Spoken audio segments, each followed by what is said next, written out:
आज के अनंत का फंडा के एपिसोड में सबसे पहले हम फेड बैंक फाइनेंशियल सर्विसेज के आईपीओ को स्टडी करते हैं।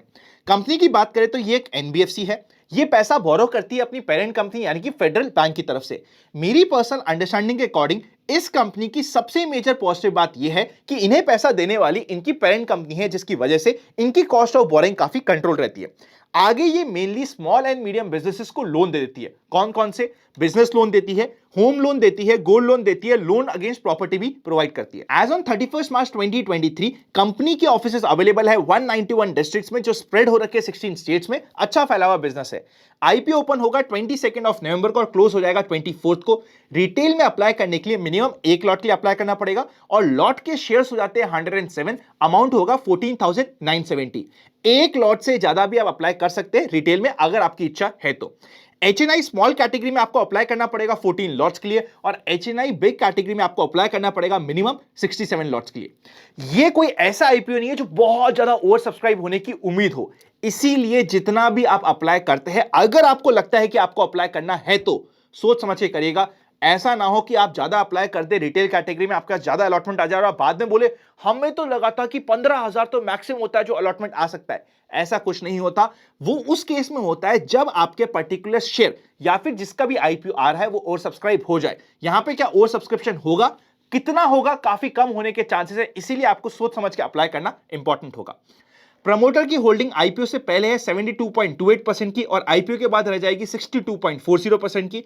50% क्यूआईबी, 35% रिटेल और एचएनआई कोटा होने वाला है 15% का। नेक्स्ट, आईपीओ का टोटल साइज है 1092 करोड़ का, जिसमें से 600 करोड़ है फ्रेश इशू और बैलेंस है ओएफएस। इस ओएफएस में से थोड़ा सा पोर्शन, वैसे तो 2% ही नंबर ऑफ शेयर्स में अगर बात करें तो आता है, वो ऐसे शेयर से जो इन्हीं के प्रमोटर कंपनी यानी कि जो पेरेंट कंपनी है फेडरल बैंक, वो यहां पे बेच के अपने पैसे को रेज कर रही है, जो एक मेजर पोर्शन हो जाता है। बीएसई एनएसई दोनों पे लिस्टिंग होने वाली है। नेक्स्ट अगर हम फाइनेंशियल्स पे नजर डालें तो फाइनेंशियल्स काफी स्टेबल है, आप यहां पे चेकआउट कर सकते हैं। टोटल एसेट्स 5,400 करोड़ से बढ़ते बढ़ते 9,400 करोड़ पे पहुंच चुके हैं। रेवेन्यू भी ऑलमोस्ट डबल हो गया है पिछले 2 सालों में। 700 करोड़ के आसपास था 2021 में, 1200 करोड़ को क्रॉस कर चुका है 2023 तक। प्रॉफिट आफ्टर टैक्स डबल से काफी ज्यादा यानी कि 3 गुना आसपास हो गया है। 60 करोड़ के आसपास था 2021 में एंड 2023 में पहुंच चुका है 180 करोड़ पे।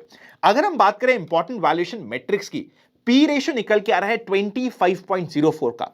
मतलब ये आईपीओ किसी भी तरीके से हमें सस्ता नहीं मिल रहा है वैल्यूएशन के पर्सपेक्टिव में, बिकॉज सेम टाइप का बिजनेस मॉडल ऑलरेडी अवेलेबल है मार्केट में और ऐसा नहीं है कि बहुत यूनिक कंपनी हमारे सामने आ रही है। ईपीएस है 5.6 का एंड रिटर्न ऑन नेटवर्थ निकल के आ रहा है 13.29% का। अगर हम पीयर कंपैरिजन की बात करें तो पहला नाम आता है एप्टस वैल्यू हाउसिंग, जिसका पी रेशियो है 27 का। आईएफएल फाइनेंस जिसका पी रेशियो है 14.52, 5 स्टार बिजनेस फाइनेंस जिसका पी रेशियो है 31.73, मुथूट फाइनेंस जिसका पी रेशियो है 14.29, एसबीएफसी फाइनेंस जिसका पी रेशियो है 48। मतलब अपने पीयर्स के कंपैरिजन में ऐसा नहीं है कि कंपनी बहुत सस्ती आ रही है। इंपॉर्टेंट पॉइंट हो जाता है।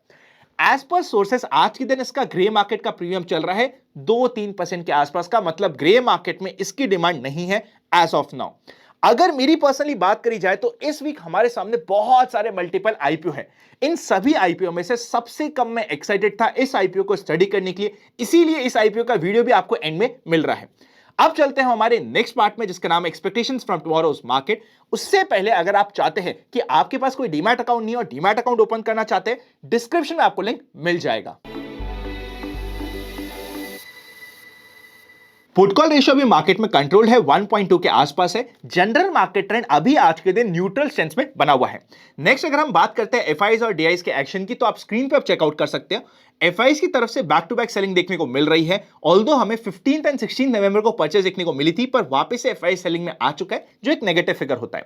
अगर हम ऑप्शंस के डेटा की बात करें तो काफी इंटरेस्टिंग बन चुका है ऑप्शंस का डेटा निफ्टी में। यहां पे आप चेकआउट करिएगा 19,800 पे अच्छा रेजिस्टेंस बना हुआ है। पर अगर हम कल से कंपेयर करें तो आज के दिन यहां पे थोड़ी बहुत पुट राइटिंग भी हुई है। मतलब धीरे धीरे पुट राइटर्स चाह रहे हैं कि इस लेवल को सस्टेन कर लिया जाए या फिर इसे रिक्लेम कर लिया जाए। इसके ऊपर एज सच मेजर रेजिस्टेंस नहीं है, पर 19,900 पे थोड़ी बहुत कॉल राइटिंग दिख रही है।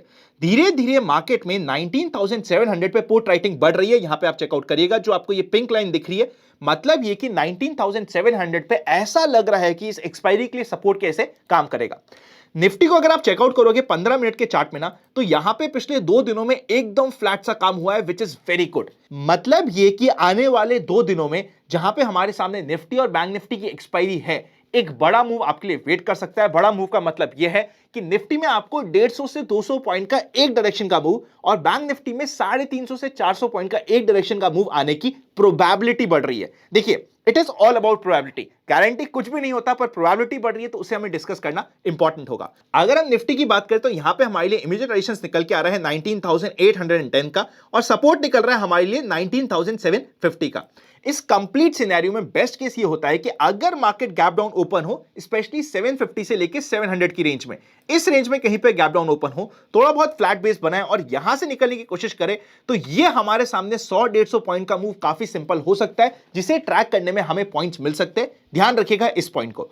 अगर मार्केट गैप अप ओपन हो जाता है तब फिर सिंपल है, जब तक मार्केट 19,820 को क्रॉस करके ऊपर नहीं जाता, थोड़ा सा वेट एंड वॉच किया जाएगा। जिस तरीके से मार्केट ने पिछले 2 दिन पे होल्ड किया है, जब हम डेली बेसिस पे बात कर रहे हैं, कल के दिन के मार्केट के लिए या तो मैं पॉजिटिव साइड के काम करने की साइड में रहूंगा या फिर मैं वेट एंड वॉच कर लूंगा। It's absolutely okay. नेगेटिव काम करने की साइड में मैं कल के दिन नहीं रह सकता, एज पर रूल जो हम फॉलो करते हैं। तो कंप्लीट सिनेरियो, फ्लैट ओपन हो जाए तो वेट एंड वॉच होगा, गैप डाउन हो जाए तो बहुत अच्छा चांस मिल सकता है, गैप अप हो जाए तो आपको रेजिस्टेंस लेवल क्रॉस करने का वेट करना पड़ेगा।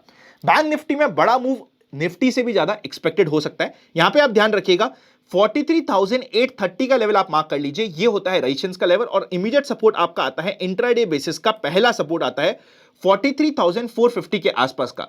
इसके बीच में आज के दिन मार्केट प्लेस है। बेस्ट होता है कि मार्केट गैप डाउन ओपन हो जाए और ये सपोर्ट के नीचे जाए। मैं हमेशा चाह रहा हूं कि सपोर्ट के नीचे गैप डाउन हो जाए, फिर यहां पे बेस बना के भागे तो 200-300 पॉइंट तो हमें इमीडिएटली मिल जाएंगे, जो काफी इंटरेस्टिंग हो सकता है। गैप अप होने के बाद हमें रेजिस्टेंस लेवल को क्रॉस करने का वेट करना पड़ेगा।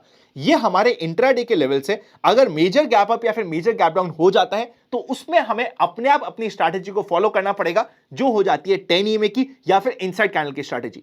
इनसाइड कैंडल और 10 ईएमए की स्ट्रैटेजी सबसे अच्छा काम करती है ऐसे समय पे जहां पे मार्केट 1-2 दिन आपके स्टॉप लॉसेस खाया हो। अगर आपने आज के दिन या फिर कल के दिन 10 ईएमए की स्ट्रैटेजी या फिर इनसाइड कैंडल की स्ट्रैटेजी यूज करी होगी, तो यहां पे या तो आपको बहुत छोटे टारगेट्स मिले होंगे या फिर आपके छोटे मोटे स्टॉप लॉस भी हिट हो सकते हैं। जब आपके 2-3 स्टॉप लॉस हिट हो जाए, 4-5 स्टॉप लॉस हिट हो जाए, अगर हम डेली बेसिस पे बात कर रहे हैं पिछले 3-4 दिनों में, फिर आप ये समझ लीजिए कि बहुत जल्दी, कब आएगा, 1 दिन 2 दिन आगे पीछे हमें नहीं पता, पर बहुत जल्दी आपकी सक्सेस की प्रोबेबिलिटी बढ़ जाती है और वहां पे आपको बड़े टारगेट्स मिल सकते हैं जिसे आपको स्टडी करना पड़ेगा। वीडियो अच्छा लगे तो हिट द लाइक बटन। सारे इंपॉर्टेंट लिंक्स डिस्क्रिप्शन में मिल जाएंगे। सी यू वेरी सून।